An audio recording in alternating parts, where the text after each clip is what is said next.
J'ai vu une vidéo sur Internet ce matin de Lorraine Yapo, une blogueuse ivoirienne. Je ne sais pas si elle est blogueuse ou vlogueuse, en tout cas, je suis allée sur sa page, quelqu'un a partagé en fait sa vidéo. Elle parlait de sa mésaventure lors de son accouchement. Et puis, j'ai eu envie de rebondir dessus parce que c'est pas qu'en Côte d'Ivoire, c'est fréquent, c'est partout. Même ici, moi j'ai accouché ici à Libreville et c'est partout. À un moment donné, on se pose des questions, mais les sages-femmes, on vous a fait quoi? Parce que j'ai l'impression que vous ne ressentez pas les mêmes contractions que nous quand vous donnez vie. Quand vous êtes enceinte, quand vous êtes sur le point d'accoucher, vous ne ressentez pas les douleurs qu'on ressent. Ou alors, vous avez tellement oublié la douleur que quand une femme est dans la même situation que vous n'avez aucune compassion. Attention, je ne parle pas de toutes les sages-femmes. J'ai eu la grâce, à mon deuxième accouchement, de tomber sur une équipe vraiment de femmes formidables. Elles sont vraiment occupées de moi et puis vraiment ça s'est bien passé. Mais ma première grossesse, j'ai accouché en 2014, je ne vais pas donner le nom de l'hôpital, mais c'était horrible. Je suis arrivée, j'ai accouché, j'ai commencé à saigner de partout. J'appelle les sages-femmes, elles sont en train de raconter les histoires de novellas. Attends, je suis entre la vie et la mort et je n'étais pas la seule femme.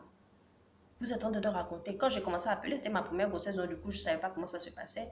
Quand j'ai commencé à appeler les sages-femmes, elles ont commencé à m'insulter, leur major. Ah, fous le camp! Tu es la première qui accouche. Hein? C'est quoi? Tu es la seule femme qui met un enfant au monde, que tu appelles, tu es en train de saigner. Prends ton pain, tu nettoies. C'est pour ça que tu nous déranges. C'est que elle a quand même réussi à me frustrer dans ma douleur. Elle a quand même réussi à me frustrer dans ma douleur. C'est quand même grave. Quand une femme accouche, elle est entre la vie et la mort. Après, elle a réussi. Enfin, elle a réussi. Après, j'ai accouché. L'enfant, il m'a blessée. Donc, j'ai pas été déchirée par eux, par l'hôpital, mais c'est l'enfant. Avec ses cheveux ou avec sa tête, je ne sais pas. En tout cas, j'ai été déchirée, donc il fallait me recoudre. Donc, quand la sage-femme est en train de me recoudre, pendant qu'elle était en train de me coudre, elle faisait que dire que non, mais qu'est-ce qui se passe?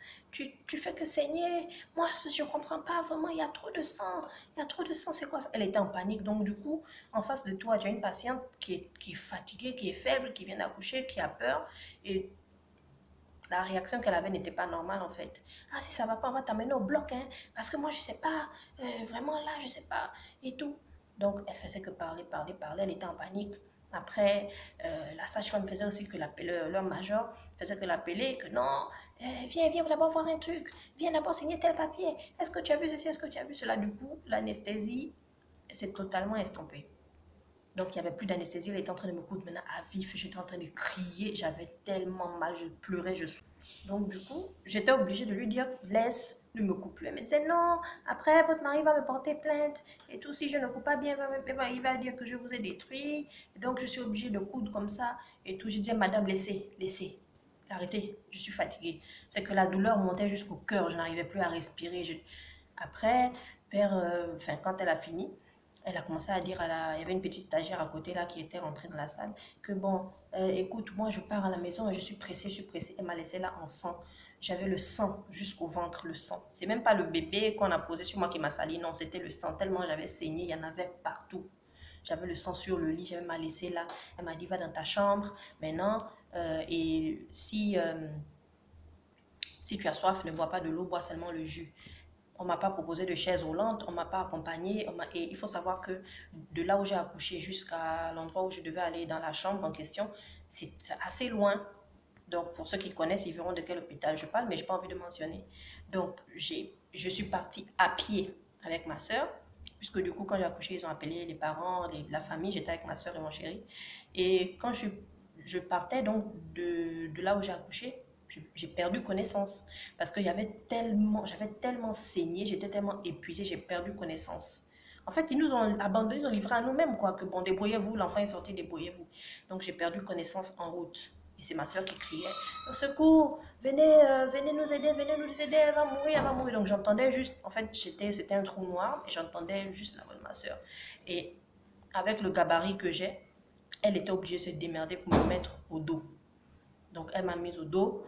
Du coup, elle a dit à mon chéri que va chercher l'enfant parce qu'il y avait à peine là, on venait de voler un bébé. Donc, va vite chercher l'enfant. Moi, je m'occupe de ma soeur. Donc, elle m'a ramenée jusqu'à la chambre et il fallait monter des marches. On était peut-être au deuxième étage ou au premier, enfin, comment je vais savoir, je me rappelle même plus, j'étais tellement traumatisée. Arrivé la dernière marche, je pèse quand même, hein, je suis quand même forte. La dernière marche, elle est tombée avec moi. Donc quelqu'un, quelqu'un qui vient d'accoucher, qui vient d'être cousu, qui a perdu connaissance, qu'on met au dos. Imaginez d'abord ma position au dos, quelqu'un qui vient d'accoucher quand même. Donc j'ai perdu connaissance. Et il faut savoir que quand je suis tombée, il y avait des médecins qui passaient, des gens, fait, du genre du corps médical. Et personne ne s'est retourné vers moi. Hein. Personne n'a dit, venez, on va l'aider. Non. C'est un monsieur qui accompagnait aussi, je crois, son enfant ou sa femme, qui est venu attraper mes affaires. Enfin, donc, vous vous rendez compte quand même que c'est grave. C'est grave. Quand vous prêtez serment, il faut prendre soin des gens. Après, ils ont essayé de me réanimer.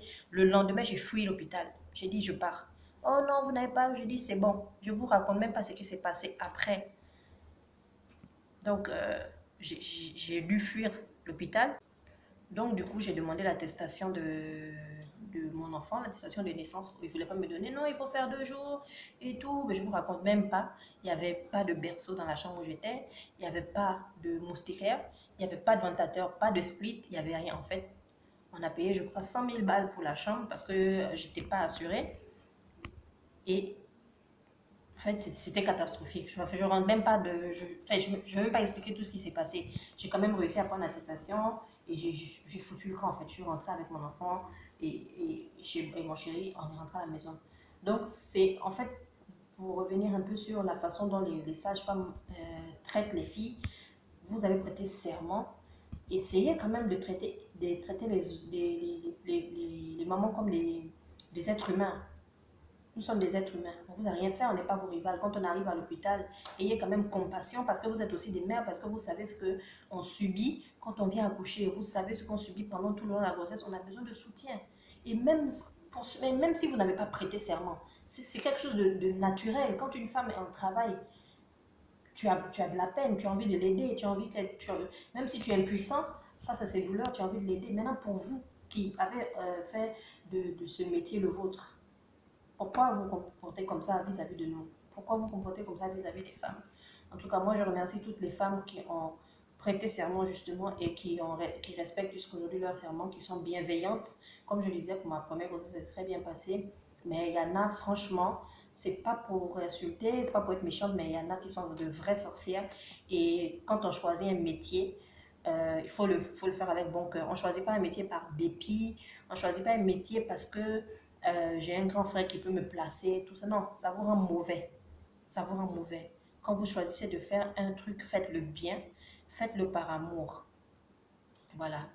Donc, pour joindre ma voix à celle de Lorraine Yapo, la blogueuse, franchement, j'espère que certaines vont prendre conscience que il n'y a aucune raison de mal nous traiter en fait. Il n'y a aucune raison. On a juste besoin de soutien, d'aide.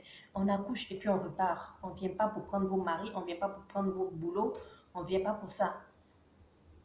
On vient juste accoucher et repartir chez nous tranquillement. Donc voilà. Bisous à tous.